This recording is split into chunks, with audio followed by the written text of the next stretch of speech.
देखिए applied physics second में unit number second wave optics चल रही है और चैप्टर नंबर 2 रे ऑप्टिक्स में हमने परावर्तन और अपवर्तन देख लिए थे। और कल लास्ट टर्न पे हमने अपवर्तन देखा था डिटेल में, और कई सारे इंपॉर्टेंट कंसेप्ट्स मैंने बता दिए थे, बुक्स में भी दिए हैं वो कंसेप्ट्स, और ज़रूरत पड़ती रहती है आपको इस चैप्टर में भी, और आगे कुछ चैप्टर्स आएंगे उनमें भी ज़रूरत पड़ती है। और वो जनरल चीज़ें थी, आप मैंने एडिट करके वीडियो एडिट कर दिया है वीडियो। अब आप अगर उसको चलाएंगे चैनल पे तो एडिटेड वीडियो ही चलेगा।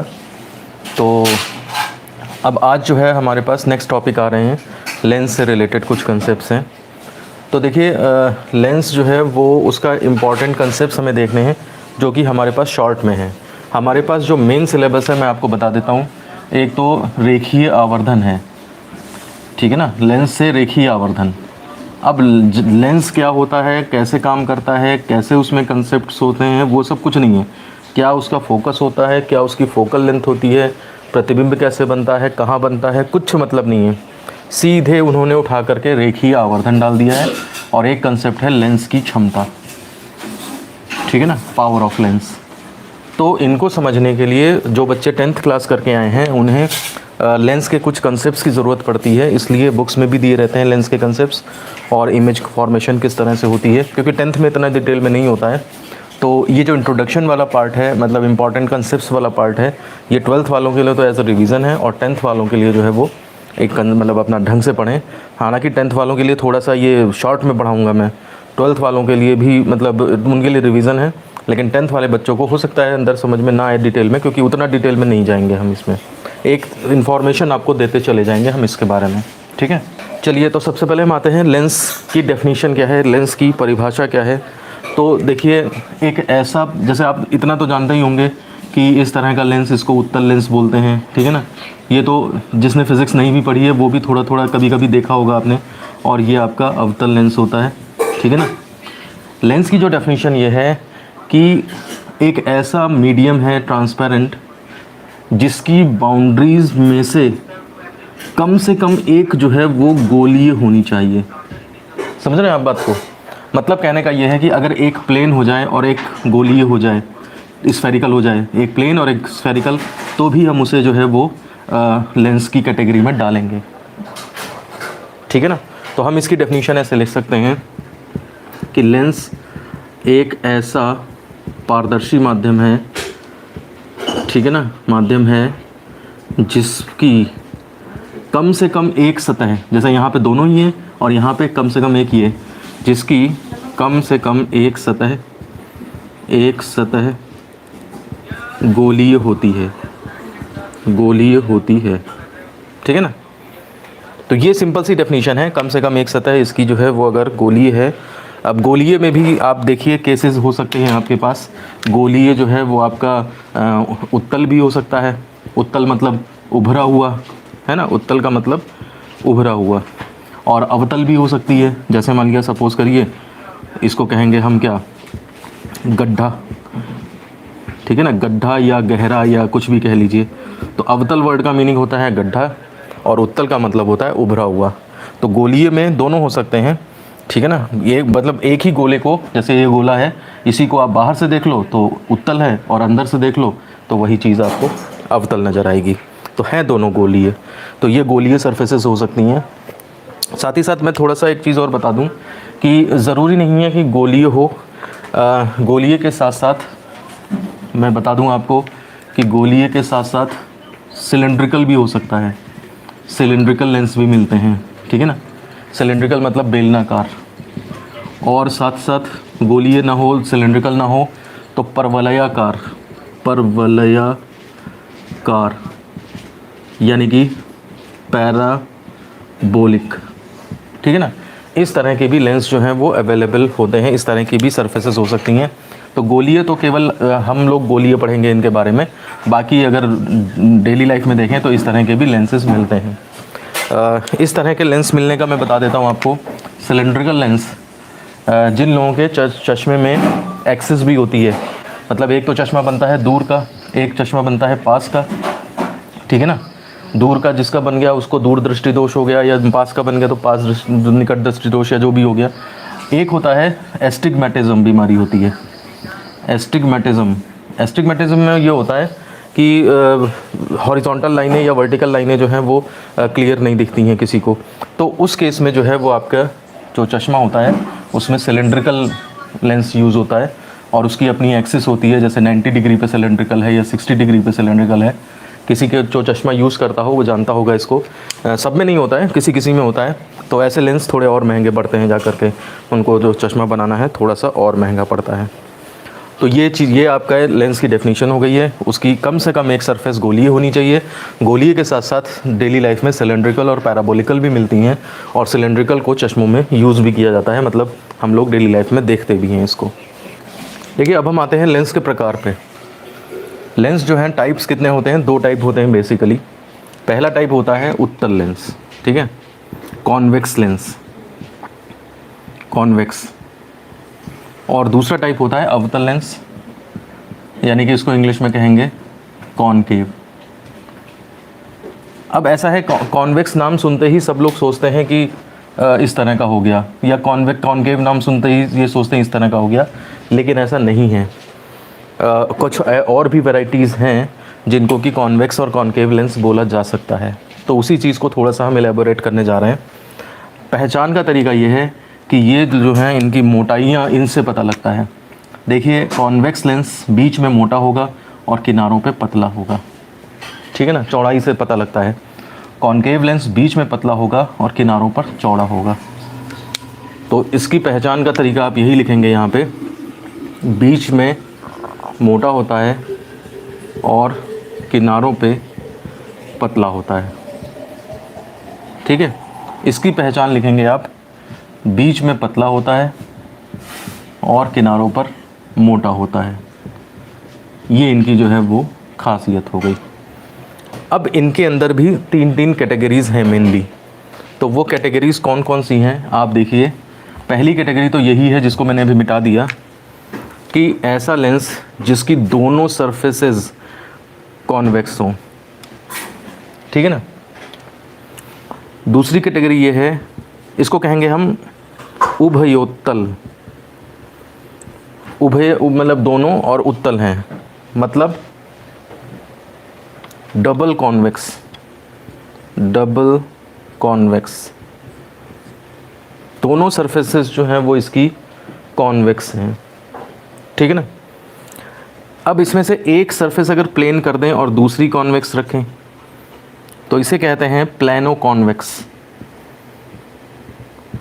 ठीक है। पहचानने का तरीका है कि उत्तल की कैटेगरी में आएगा तो देखो बीच में मोटा किनारों पे पतला है, इसको कहते हैं समतलोत्तल,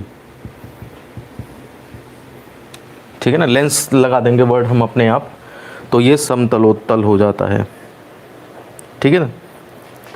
अब तीसरी कैटेगरी, इसमें सबसे कन्फ्यूज़न होता है। इसमें क्या होगा कि एक सरफेस कॉन्वेक्स होगी और एक कॉनकेव होगी, लेकिन रिजल्टेंट उत्तल लेंस बनेगा, रिजल्टेंट कॉन्वेक्स बनेगा।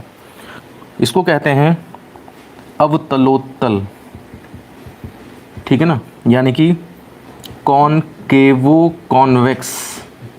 जो नेचर है वो नाम बाद में आएगा। कॉन्वेक्स लेंस है लेकिन एक प्लेन कॉनकेव भी है। देखिए ये आपने कॉनकेव बना दिया गड्ढा, और ये आपने जो है वो कॉन्वेक्स बना दिया। इधर से गड्ढा है, इधर से उभार है, लेकिन आप देखिए किनारों पे पतला है और बीच में मोटा है। तो इसका नाम कैसे पड़ता है? बाद वाला है वो नेचर बताएगा, और स्टार्टिंग में कॉनकेवो लगेगा, यानी कि कॉनकेव सरफेस भी है इसके अंदर। ये आपका जो है वो अवतलोत्तल कहलाता है। एक कॉनकेव और एक कॉन्वेक्स, बाद में जो नाम आएगा ना, बाद में नाम आएगा वो नेचर बताएगा कि कॉन्वेक्स लेंस है। अल्टीमेटली इसका नेचर कॉन्वेक्स वाला है। चलिए हम इधर आते हैं, अवतल लेंस में आ जाओ। इसमें देखिए आपके पास फिर से वही 3 कैटेगरी आ जाएंगी। पहली वाली क्या होगी कि दोनों सरफेसेस जो हैं वो आपकी अवतल हो जाएंगी, ठीक है ना। तो ये आपका हिंदी में नाम पड़ेगा उभयावतल। दोनों सरफेसेस अवतल हैं, यानी कि डबल कॉनकेव। दूसरा हो जाएगा, एक प्लेन सरफेस है, और देखिए कॉनकेव दूसरी सरफेस कैसे बनेगी, पहले आप चौड़ाई बनाओ किनारे किनारे की, और फिर उसके बाद अवतल सरफेस ये बना दो। समझ रहे हैं आप बात को? क्योंकि बीच में पतला और किनारों पे चौड़ा होना है उसको, ठीक है ना। इसको बोलेंगे हम समतलावतल, समतलावतल यानी कि प्लेनो कॉनकेव। और तीसरी कैटेगरी आएगी आपकी ऐसी वाली, जिसमें कि एक सरफेस उत्तल भी होगी और एक अवतल भी होगी, ठीक है ना। अब ऐसे कैसे बनाओगे आप, तो देखिए आपने कैसे बनाना है। जैसे ये आपने अवतल बना दिया, अब दूसरी सरफेस उत्तल बनानी है, तो आप क्या करोगे, पहले एक यहाँ पर जो है वो चौड़ाई डेवलप कर लोगे और फिर पतला पतला करके यहाँ ले आना। कुछ समझ आ रहा है क्या बोल रहा हूँ? मतलब कहने का ये है, यहाँ से जैसे ये ऐसे आया, चौड़ाई पहले बना लो और फिर उसके बाद देखो अब अल्टीमेटली क्या होगा, यहाँ पे पतला है और यहाँ पर चौड़ा है। तो इसका नेचर जो बनेगा, बीच में पतला किनारों पे चौड़ा, यानी कि अवतल नेचर बनेगा जा करके, ठीक है ना। तो हम इसे कहेंगे उत्तलावतल। अवतल तो है लेकिन उसकी एक सरफेस उत्तल है, यानी कि कॉन्वेक्सो कॉनकेव, ये इसका नाम पड़ेगा जा करके। अब मुझे लगता है क्लियर हो गया होगा आपको। देखो ये अवतल और उत्तल, इसमें भी अवतल और उत्तल है, लेकिन यहाँ पे किनारे पतला बीच में चौड़ा, वहाँ पे किनारे मोटा बीच में पतला है, ठीक है ना। अब आपको फ़र्क साफ नज़र आ रहा होगा। जो नेचर है वो नाम बाद में आता है, ठीक है ना। जैसे यहाँ पे नेचर कॉन्वेक्स था तो कॉन्वेक्स बाद में आएगा, इसमें ये अल्टीमेटली कॉनकेव नेचर बनना है तो कॉनकेव बाद में आएगा। अब बताओ मुझे, सारे कन्फ्यूज़न दूर हो गए होंगे। इसी में ज़्यादातर होता है, ये तो पहचान लेंगे आराम से हम, इनमें कन्फ्यूज़न होता है। तो अब आज के बाद से आपको इसमें पहचानने में कन्फ्यूज़न नहीं होना चाहिए। देखिए आगे बढ़ने से पहले, आगे के कंसेप्ट देखने से पहले हम एक प्रिज्म का कंसेप्ट देख लेते हैं। हमारे पास सिलेबस में बिल्कुल नहीं है और मैं इसीलिए इसमें आपको एक लाइन में इसको बताना चाहता हूँ कि ये क्या काम करता है, कैसे करता है। देखिए प्रिज्म जो होता है वो अपवर्तन के नियमों पे काम करता है। अगर कोई प्रकाश की किरण किसी प्रिज्म पे आ रही है तो आप इसमें अपवर्तन के नियम लगाइए, नॉर्मल खींचे यहाँ पे। अब ये देखिए एंगल ऑफ इंसिडेंस है, ये रेयरर मीडियम है, ये डेंसर मीडियम है, तो टूवर्ड्स नॉर्मल ये झुक जाएगा, तो ये टूवर्ड्स नॉर्मल झुका। उसके बाद देखिए यहाँ पे नॉर्मल खींच दीजिए, तो यहाँ पे जब आप नॉर्मल खींच देंगे अब ये बाहर निकलेगा तो अवे फ्रॉम द नॉर्मल, यानी कि ये इस तरह से आ जाएगा। तो अपवर्तन के सिंपल नियमों का यूज़ करके जो है वो हम इसको समझ, और रिज़ल्ट जो इसका निकलता है, इसका जो परिणाम निकलता है वो ये है कि एक प्रिज्म जो क्या करता है, एक प्रिज्म प्रकाश की किरण को, ये इसका बेस कहलाता है, ये इसका शीर्ष कहलाता है, शीर्ष और आधार ये होते हैं। तो प्रिज्म हमेशा कोई भी रे आती है उसको अपने आधार की तरफ मोड़ देता है, ठीक है ना। एक प्रिज्म किसी किरण को, किसी प्रकाश की किरण को सदैव अपने आधार की ओर, अपने आधार की ओर मोड़ देता है। मैंने सिंपल लैंग्वेज में आपको समझा भी दिया है और उसी रिज़ल्ट को सिंपल उसमें लिख भी दिया है, ठीक है ना। बाकी 10th क्लास में और 11th-12th में इसके डिटेल्स में बिल्कुल एकदम विचलन कोण और दुनिया भर की चीज़ें और ये सब निकाली जाती हैं, लेकिन वो सब हमारे पास ज़्यादा नहीं है। मुझे लेंस में इसका कुछ यूज़ करना है और इसलिए जो है मैं इसको यहाँ पे बता रहा हूँ। साथ ही साथ जो है मैं ये भी बता दूँगा आपको कि ये जो इसका शीर्ष कोण होता है वो डिसाइड करता है विचलन कितना होगा, ठीक है ना। विचलन कोण यहाँ पे अगर मैं बताऊँ आपको तो स्टार्टिंग वाली रे को आगे बढ़ा लीजिए, सबसे लास्ट वाली निर्गत किरण को पीछे बढ़ा लीजिए, ये आपका डेल्टा होता है, ठीक है ना। और ये डेल्टा जो है ये विचलन कोण, विचलन कहलाता है। विचलन कोण मतलब रे को कितना मोड़ सकता है, वो कितना ज़्यादा मोड़ सकता है, तो ये विचलन कोण जो है वो शीर्ष कोण पर निर्भर करता है।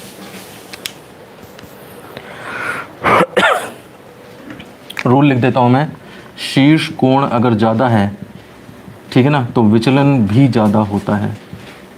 ये चीज़ भी ध्यान रखिएगा। हम इसकी डिटेलिंग में नहीं जा रहे हैं, केवल बस हम कंसेप्ट्स आपको बता रहे हैं ताकि हम लेंस में इसका यूज़ कर पाएँ, बस इतना ज़रूरत है हमें यहाँ पे। देखिए नेक्स्ट टॉपिक आ रहा है कि उत्तल लेंस की अभिसारी क्रिया, यानी कि converging action of convex lens. जो कॉन्वेक्स लेंस होता है वो आपका देखिएगा हमेशा किरणों को, सुना भी होगा आपने, कन्वर्ज करके यानी कि अभिसारित करके एक पॉइंट पे फोकस कर देता है। तो ऐसा कैसे होता है, इस चीज़ को थोड़ा सा हमें समझना है, चलिए अच्छा देखिए, तो अभिसारी क्रिया समझने के लिए हम क्या करेंगे, इसके लिए माना जाता है कि हमारा जो कॉन्वेक्स लेंस है वो कई सारे प्रिज्म से मिलकर बना मान लिया जाता है। देखिए कैसे, सेंटर में तो बिल्कुल एक ग्लास स्लैब बन जाएगा, ठीक है ना, ग्लास स्लैब, जैसे कांच का गुटका, आयताकार गुटका होता है उस तरह से बन जाएगा। उसके ऊपर जब जाओगे आप तो थोड़ा सा जैसे इस तरह से आपका ये प्रिज्म ऐसे बन गया, ठीक है ना। उसके ऊपर जाओगे तो थोड़ा सा ये इस तरह से प्रिज्म बन गया। इसके नीचे आओगे इस तरह से प्रिज्म बन गया, और इस तरह से आओगे तो यहाँ पर ये प्रिज्म बन गया, ठीक है ना। अब आप देखिए कि इसके ऊपर जो है वो प्रकाश की किरणें डाली जा रही हैं। तो मान लिया सपोज़ करिए इसके ऊपर यहाँ डाल दी हमने प्रकाश की किरण, इसके ऊपर डाल दी प्रकाश की किरण, इसके ऊपर डाल दी प्रकाश की किरण, और इसके ऊपर डाल दी प्रकाश की किरण। अब आप देखिए कि ये प्रिज्म तो आपको पूरा दिखाई दे रहा है और ये आपको जैसे आधा दिखाई दे रहा है। मुझे एक बात बताइए कि अगर ये प्रिज्म ऐसे आ रहा है और इसमें से प्रकाश की किरण ऐसे जा रही है, कल को मैं इसको थोड़ा सा ऊपर से काट दूं तो क्या ये काम नहीं करेगा? इसके काम में क्या फ़र्क पड़ेगा? कुछ भी नहीं फ़र्क पड़ेगा। समझ रहे हैं आप बात को? तो इस हिसाब से जो है वो आप ध्यान दीजिए, ये भी प्रिज्म ही है, इसको ऐसा मत करिए कि प्रिज्म नहीं है ये। और साथ ही साथ देखिए ये थोड़ा नीचे से स्टार्ट हो रहा है तो ऊपर तक जाएगा तो बहुत पतला ज़्यादा हो जाएगा। इसका जो शीर्ष कोण है, शीर्ष कोण वो ज़्यादा है और इसका शीर्ष कोण जो है वो कम है, ये ध्यान रखिए इसमें। अब मैंने बताया था अभी शीर्ष कोण ज़्यादा होता है तो विचलन ज़्यादा होता है, तो इसमें ये प्रकाश की किरण में विचलन ज़्यादा प्रोड्यूस करेगा और ये विचलन कम प्रोड्यूस करेगा। और ये तो कोई विचलन नहीं करेगा क्योंकि इसके ऊपर तो 90 डिग्री पे रे आ रही है, तो ये तो सीधे ही निकाल देगा उसको। ये जो है जो किनारे वाली आ रही हैं ये प्रिज्म पे गिर रही हैं, ये प्रिज्म इनको अपने बेस की तरफ मोड़ेगा। तो होता ये है कि ये वाला प्रिज्म भी अपने बेस की तरफ मोड़ता है, ठीक है। ये वाला प्रिज्म भी, इसका बेस क्या है, ऊपर की तरफ है, तो ये भी इधर की तरफ मोड़ता है। और ये वाला क्या है, इसका भी बेस नीचे है। भाई इस तरह से अगर बनाया मैंने तो नीचे ज़्यादा चौड़ा है, ऊपर कम चौड़ा है, तो बेस नीचे माना जाएगा ना। तो ये भी अपने बेस की तरफ मोड़ेगा, लेकिन इसका विचलन कम होगा। देखिए, तो विचलन कम हुआ तो उसने ऊपर वाला ज़्यादा ही मोड़ देगा, ये उतना नहीं मोड़ पाएगा, ठीक है ना। जो जितना दूर है प्रिज्म वो ज़्यादा मोड़ रहा है, जो जितना पास है वो कम मोड़ रहा है। तो इसका रिजल्ट ये बनता है कि सारी किरणें जो हैं वो एक ही पॉइंट पे आ जाती हैं। और इसलिए सारी किरणें, भाई जैसा ऐसा होता है लेंस जो काम यहाँ कर रहा है वो काम यहाँ करता, तो फिर ये वाला इतना मुड़ गया तो वो भी इतना मुड़ता तो वो जल्दी आ जाता। ऐसा नहीं है, इसको वो कम मोड़ पा रहा है तो ये दूर में मिल रहा है, और इसको ज़्यादा मोड़ दे रहा है तो वो जल्दी मिल जा रहा है। तो ओवरऑल रिजल्ट ये है कि सारी किरणें चाहे पास की हो चाहे दूर की हो, वो सब एक ही पॉइंट पे फोकस हो जाती हैं। इसी एक्शन को कहा जाता है अभिसारी क्रिया। अभिसारी क्रिया का मतलब है सारी रेज कन्वर्ज होकर के, अभिसारित होकर के एक पॉइंट पे मिल जाती हैं। तो प्रिज्म एक्शन से हम लेंस के, कॉन्वेक्स लेंस के कन्वर्जिंग नेचर को बिल्कुल अच्छी तरीके से समझ सकते हैं। एक बार और, अच्छा ठीक है, देखो फिर से देख लीजिए सब लोग। कॉन्वेक्स लेंस को हम कई सारे प्रिज्म से बना मान सकते हैं, और जो प्रिज्म ऊपर की तरफ है उनके बेस नीचे नीचे साइड में है, जो प्रिज्म नीचे की तरफ है उनके बेस जो है वो ऊपर ऊपर साइड में है। मतलब ऊपर, यहाँ सेंटर से ऊपर वाले के देख लो तो बेस नीचे नीचे है, और इधर के बेस देख लो तो ऊपर ऊपर की तरफ है। और प्रिज्म जो है हर एक किरण को अपने बेस की ओर मोड़ता है, तो ऊपर वाली किरणें इसके बेस की तरफ मुड़ेंगी और नीचे वाली किरणें इसके बेस की तरफ मुड़ेंगी। लेकिन कन्फ्यूज़न ये हो सकता था आपको कि अगर लेंस मान लिया सपोज़ हर किरण को अपने बेस की ओर मोड़ेगा, तो अगर इसको मोड़ा तो इसको भी मोड़ेगा, इसको मोड़ा तो इसको भी मोड़ेगा, तो एक पॉइंट पे कैसे फोकस होंगी? तो एक पॉइंट पे फोकस होने के लिए हम अब शीर्ष कोण का कंसेप्ट लेंगे कि जो ऊपर प्रिज्म है उसका शीर्ष कोण ज़्यादा होता है तो उसमें विचलन ज़्यादा हो जाता है, तो ये ज़्यादा ही मोड़ देता है, और इसमें विचलन कम होता है तो ये कम मोड़ पाता है। इसलिए रेज जो हैं वो सारी एक ही पॉइंट पे फोकस होती हैं। अदरवाइज़ हर किरण समान रूप से विचलित होगी तब तो फिर वो एक पॉइंट पे नहीं मिल पाएगी। तो विचलन कोण अलग अलग होने से वो सारी की सारी जो है एक पॉइंट पे फोकस हो जाती हैं। देखिए अब हम आते हैं अवतल लेंस की अपसारी क्रिया, यानी कि diverging action of concave lens. हम लोग जानते हैं कि कॉनकेव लेंस में अगर प्रकाश की किरणें आती हैं तो वो उनको फैला देता है। हमें ये सीखना है कि वो फैला कैसे देता है, ठीक है ना। फैलाने की वजह से फिर वो आगे नहीं मिलती, उनको पीछे बढ़ा के और यहाँ पे मिलती हुई मानी जाती हैं, ठीक है ना। तो ये चीज़ हमें समझनी है कि वो लेंस को जो है वो लेंस किरणें फैला कैसे देता है। देखिए सेम कंसेप्ट हम यहाँ पे यही यूज़ करेंगे। कॉनकेव लेंस है तो यहाँ पर देखिए बीच में तो ग्लास स्लैब कंसीडर कर सकते हो। इधर जाओगे तो देखिए प्रिज्म कैसा बनेगा, जिसका बेस ऊपर की तरफ है। यहाँ पे प्रिज्म कैसा बनेगा, जिसका बेस ऊपर की तरफ है। यहाँ पर प्रिज्म, इसमें बेस नीचे की तरफ, इसमें बेस नीचे की तरफ। अब देखिए ये प्रकाश की किरण एक आ रही है, जो ग्लास स्लैब पे गिरेगी वो तो सीधी चली जाएगी क्योंकि 90 डिग्री पे इंसिडेंस है ना। ये सब छोटी छोटी चीज़ें हम डिस्कस कर चुके हैं अपवर्तन में। उसके बाद यहाँ पे आएगी, यहाँ पे आएगी तो ये क्या करेगा, अपने बेस की ओर ऊपर की तरफ मोड़ेगा और वो देखिए विचलन जो है वो अलग अलग तरह से होगा, ठीक है ना, एक जैसा नहीं होगा, एंगल वाइज होगा।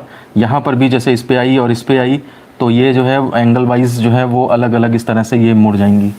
तो ये जो है वो बेस की तरफ इधर मोड़ा, उसने अपने बेस की तरफ मोड़ा।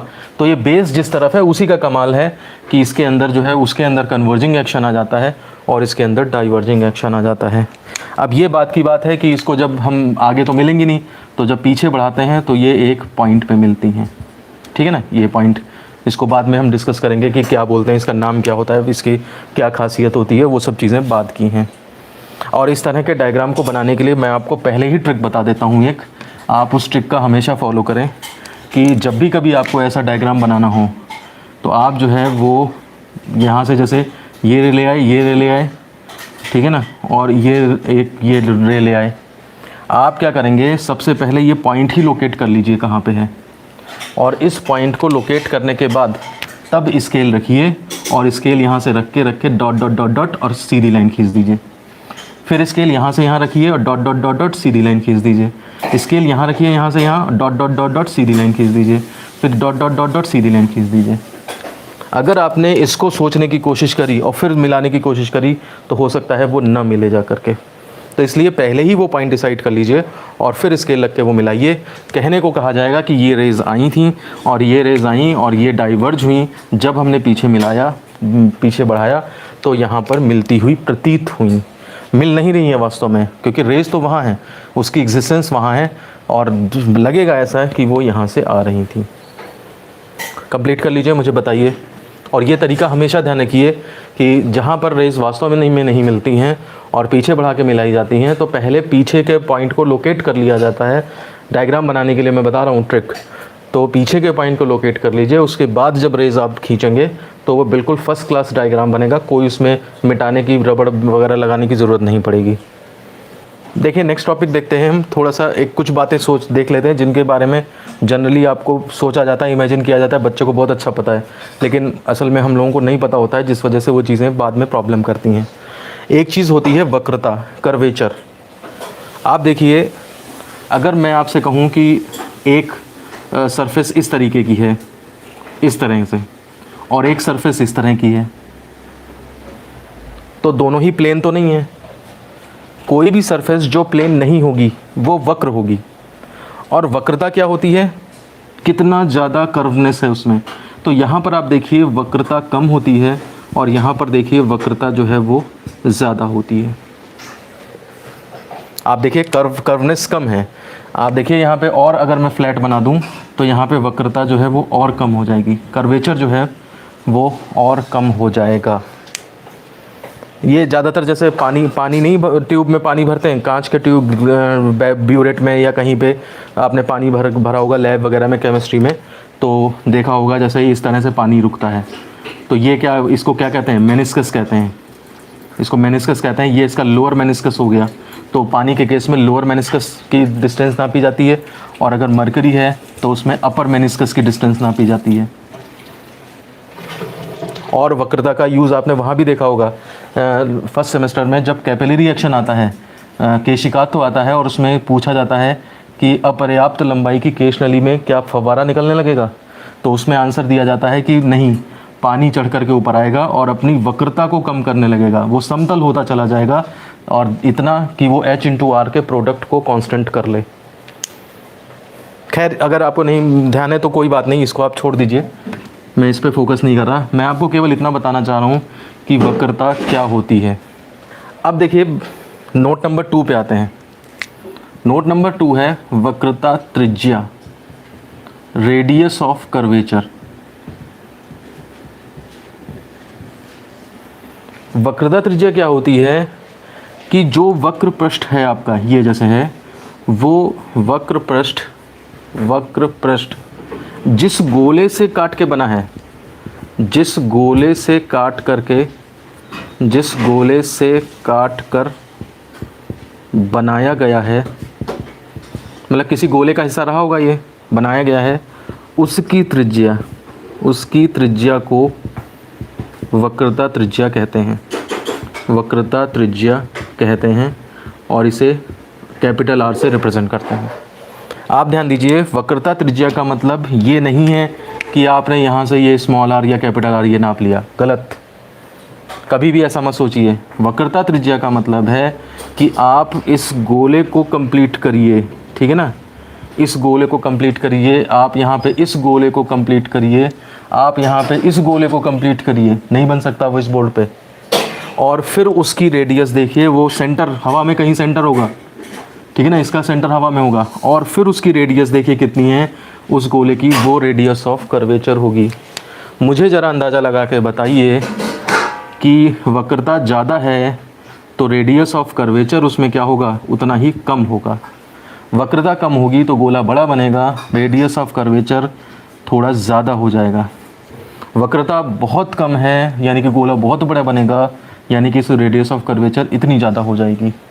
हमारी अपनी पृथ्वी की बात कर लें तो पृथ्वी इतनी ज़्यादा रेडियस की है कि उसकी वक्रता बहुत कम है। हमें जो है वो यहाँ पे अपने चारों तरफ सब प्लेन एरिया ही नज़र आता है, समझ रहे हैं आप। अगर मान लिया सपोज़ करिए आप कोई टावर पे खड़े हो जाएं जा करके और दूरबीन लेके खड़े हो जाएं तो आपको आगे तक दिखाई ही देता रहेगा। तो इसलिए बहुत किलोमीटरों जाने पर तब जाके कहीं आपको डाउनफॉल लगेगा। तो इस वजह से जो है वक्रता और वक्रता त्रिज्या में रिवर्स का रिलेशन होता है, रेसिप्रोकलनेस का रिलेशन होता है। आप हमेशा ध्यान रखिए, वक्रता ज़्यादा होगी तो वक्रता त्रिज्या उतनी ही कम होगी। तो ये कॉन्सेप्ट्स जो है काफ़ी कंफ्यूजिंग हैं और हर एक को ये क्लियर नहीं होते, तो इसलिए प्रॉब्लम आती है आपको। शैलेंद्र रिपीट करते हैं। देखो आप खुद ही दिमाग लगाओ, वक्रता बहुत ज़्यादा है तो गोला सिमट जाएगा, वक्रता थोड़ी कम है तो गोला थोड़ा फैल जाएगा, और वक्रता बहुत कम है जैसे पृथ्वी है, पृथ्वी लगभग चपटी नज़र आती है आपको अपने आसपास की, तो इसका मतलब इसका रेडियस ऑफ कर्वेचर बहुत ज़्यादा है, यानी कि इसकी रेडियस 6.4 10 to the 6 मीटर, ये रेडियस बहुत ज़्यादा है। इसी वजह से वक्रता बहुत कम है, तो आपको अपने आसपास की चीज़ें जो हैं वो बिल्कुल फ्लैट नज़र आती हैं। तो वक्रता और वक्रता त्रिज्या में ये रिलेशन होता है।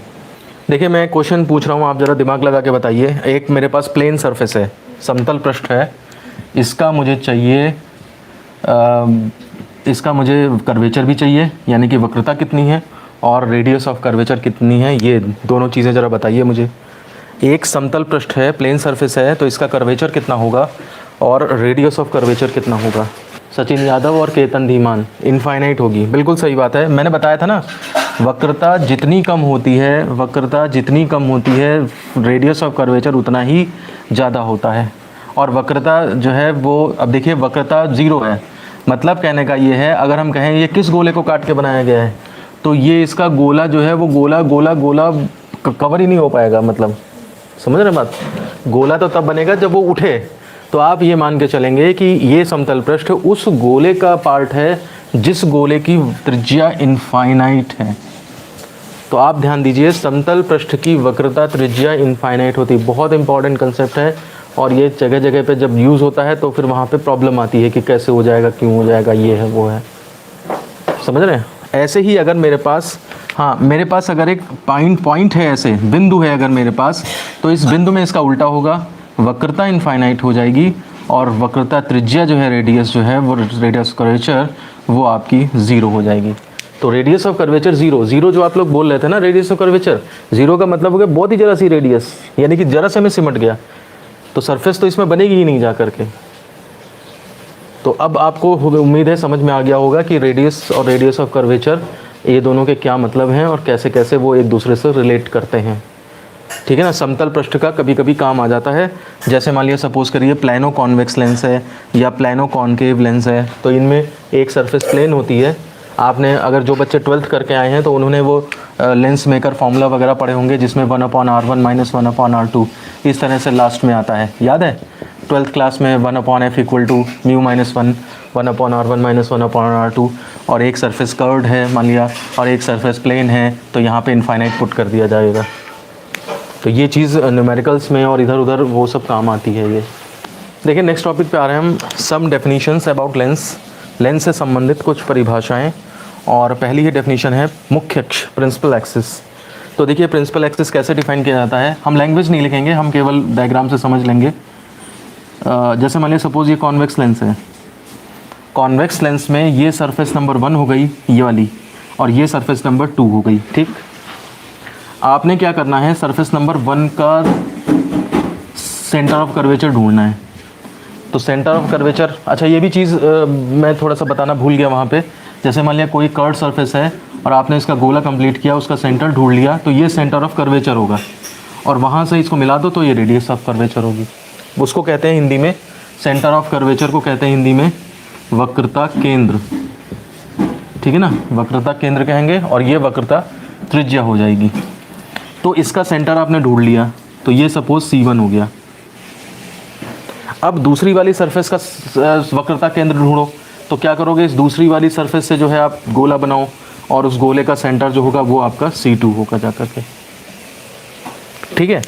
तो मुख्य अक्ष की परिभाषा ये है कि दोनों सरफेसेस के, दोनों पृष्ठों के वक्रता केंद्र यानी कि सेंटर ऑफ कर्वेचर्स को मिलाने वाली लाइन, ये आपकी जो है वो प्रिंसिपल एक्सिस बनती है, मुख्य अक्ष बनती है। ऐसे ही आप कॉनकेव लेंस में कह सकते हो।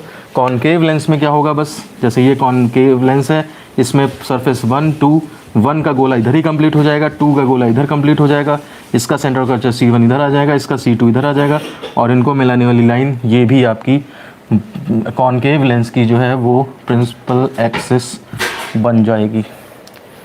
डायग्राम बना लीजिए, और लैंग्वेज जो मैंने बताई है PDF में मिल जाएगी, जो मैं दूंगा आपको, तो उसके बेस पे आप इसको लिख लीजिएगा, ठीक है।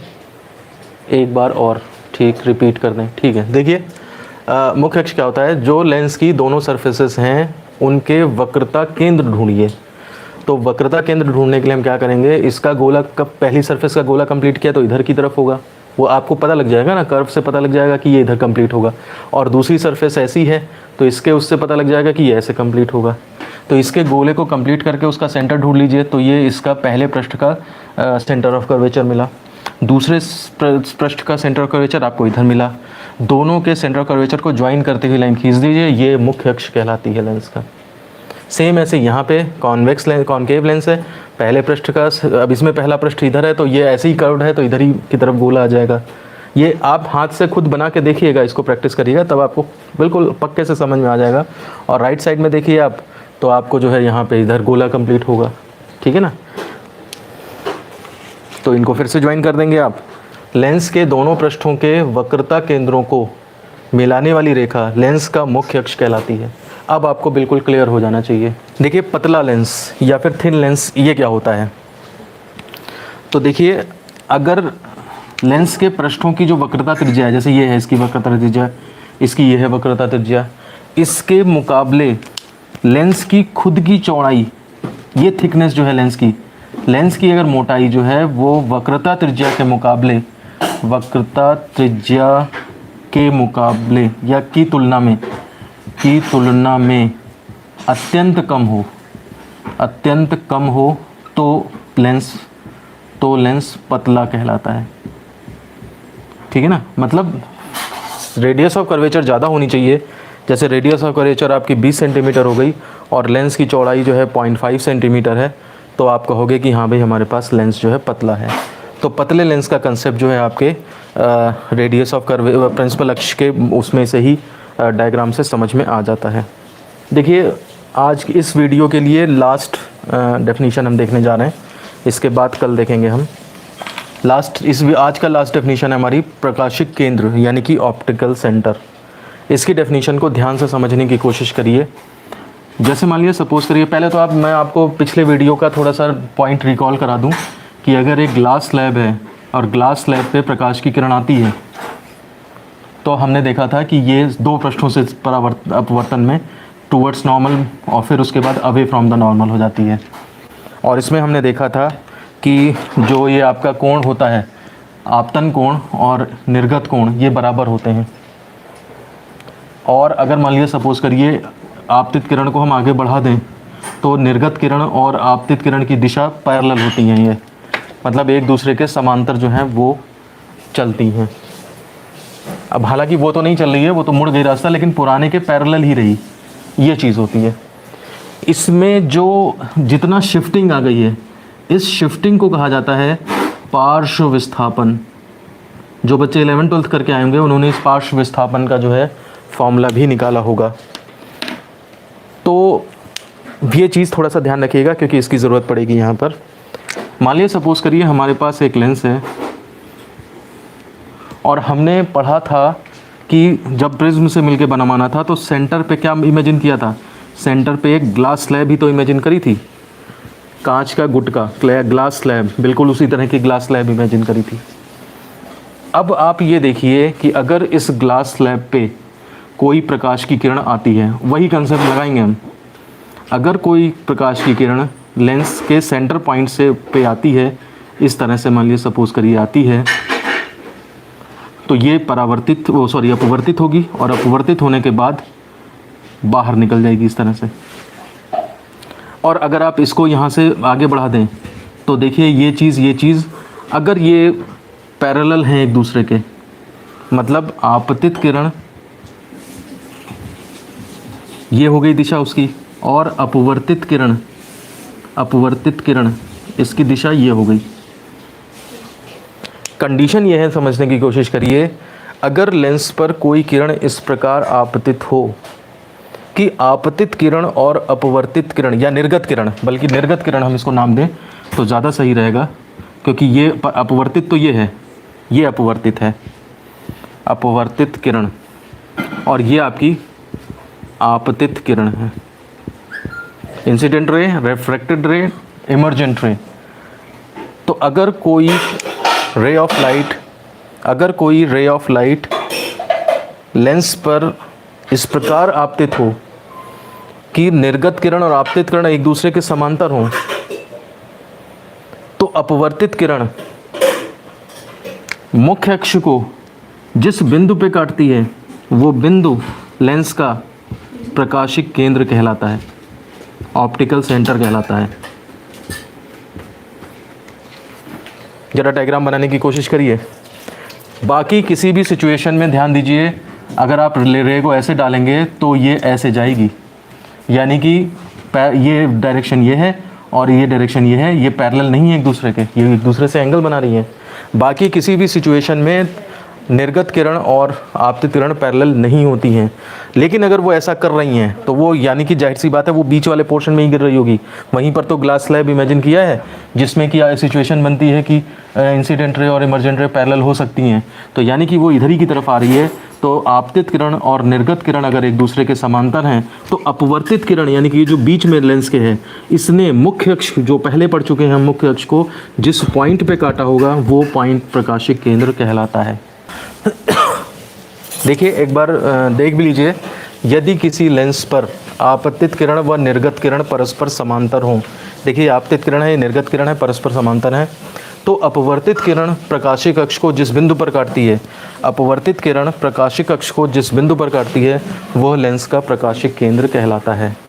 इसी में कंडीशन देखिए, अगर लेंस पतला कर दें, लेंस को अगर हम पतला हो तो देखिए पतला लेंस होने पे आप कंसेप्ट एक ध्यान रखिए, आपने 12th क्लास वालों को पता होगा शायद कि ग्लास स्लैब में भी जैसे मान लीजिए सपोज़ करिए रे आ रही थी और निर्गत किरण ये थी, इधर से ऐसे करके ये गई, अगर हम इसकी मोटाई कम कर दें, थिकनेस कम कर दें ग्लास स्लैब की, तो ये जो पार्श्व विस्थापन डी होता है ये कम होने लगता है, ये कंसेप्ट होता है। अब ग्लास स्लैब का आर्टिकल हमारे पास डिटेल में है नहीं, इसलिए वो कंसेप्ट भी मिसिंग है हमारे पास। तो थोड़ा सा आप इसको ध्यान रखें कि जो पार्श्व विस्थापन है कितना हटेगी, ये डिपेंड करता है कि आपके पास कांच की गुटके की चौड़ाई कितनी है, उस पर डिपेंड करता है। तो यहाँ पर आप देखिए, अगर हम लेंस पतला कर दें तो लेंस जब पतला करने लगेंगे तो ग्लास स्लैब की चौड़ाई कम होने लगेगी। तो ग्लास स्लैब की चौड़ाई कम होने से जो ये पार्श्व विस्थापन है जो ये पार्श्व विस्थापन है वो आपका कम होने लगेगा।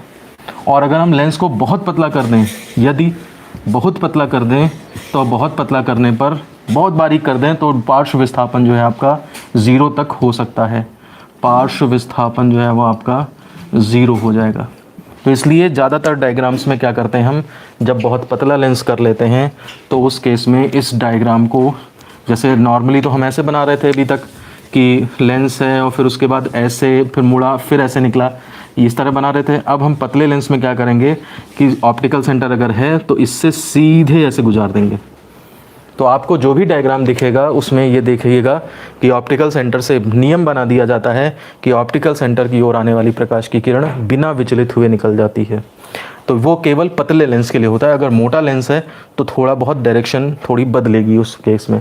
तो ये स्पेशल केस है, आप इस पर स्पेशल केस डाल सकते हैं कि ये अगर लेंस पतला है तो उस केस में बिना विचलित हुए निकल जाएगी किरण।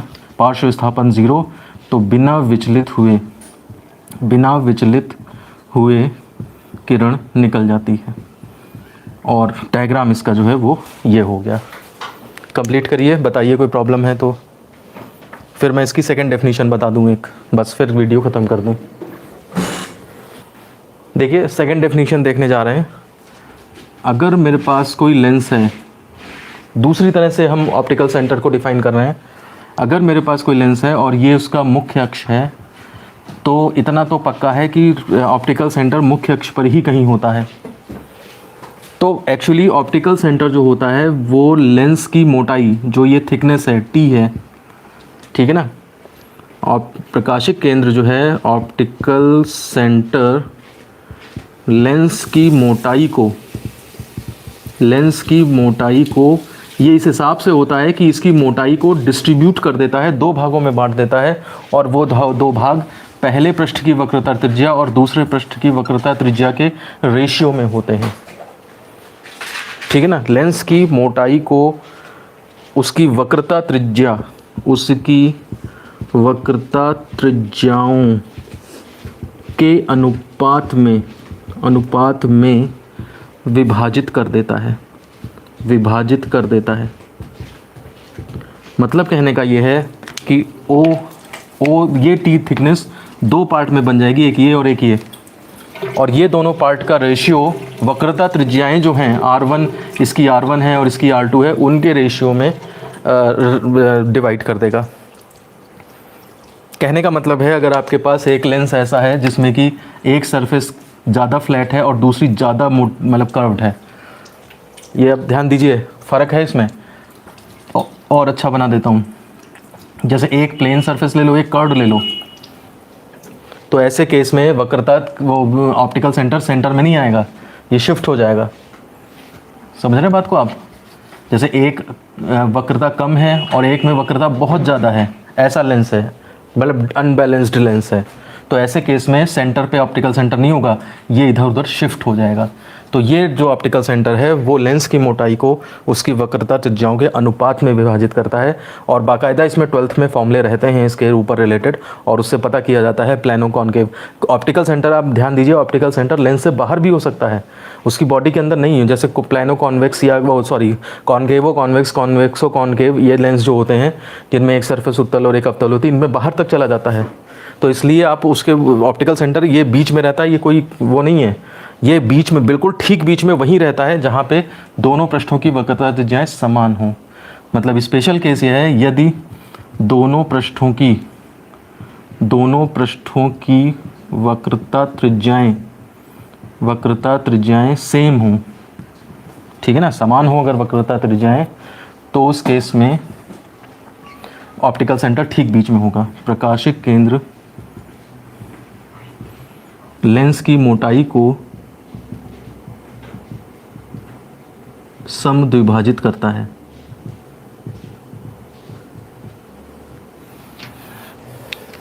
ठीक है ना, बिल्कुल ठीक बीच में होगा, दोनों हिस्सों को बराबर बराबर बांट देगा। तो देखिए ऑप्टिकल सेंटर में, हालांकि ये चीज़ मैंने बहुत शॉर्ट में बताई है क्योंकि इतना ज़्यादा बहुत डिटेल में हमारे पास नहीं है। आपको बस पता होना चाहिए कि ऑप्टिकल सेंटर है, और एक चीज़ ये पता लग गई कि अगर उसकी तरफ कोई रे आ रही है तो वो बिना डिफ्लेक्ट हुए, बिना विचलित हुए निकल जाती है। तो आज के वीडियो में हमने लेंस को स्टार्ट किया, लेंस के टाइप्स, लेंस की डेफिनेशन और उससे रिलेटेड कुछ कंसेप्ट्स, लेंस कैसे अभिसारी अपसारी क्रियाएं करते हैं और उससे रिलेटेड 2-3 डेफिनेशंस देखी हैं। अभी कुछ डेफिनेशंस और बची हैं, जैसे फोकस है, उसके बाद प्रतिबिंब बनाने के नियम क्या क्या होते हैं, उसके बाद साइन कन्वेंशन क्या होते हैं, डिस्टेंसेस कैसे नापी जाती हैं, पॉजिटिव किधर नेगेटिव किधर, और फिर कॉन्वेक्स लेंस और कॉनकेव लेंस इमेज फॉर्म कैसे करते हैं। ये चीज़ और हमें देखनी है, वो फिर हम कल के वीडियो में देखेंगे। तो आज के वीडियो को फिर मैं यहीं ख़त्म करता हूँ। धन्यवाद।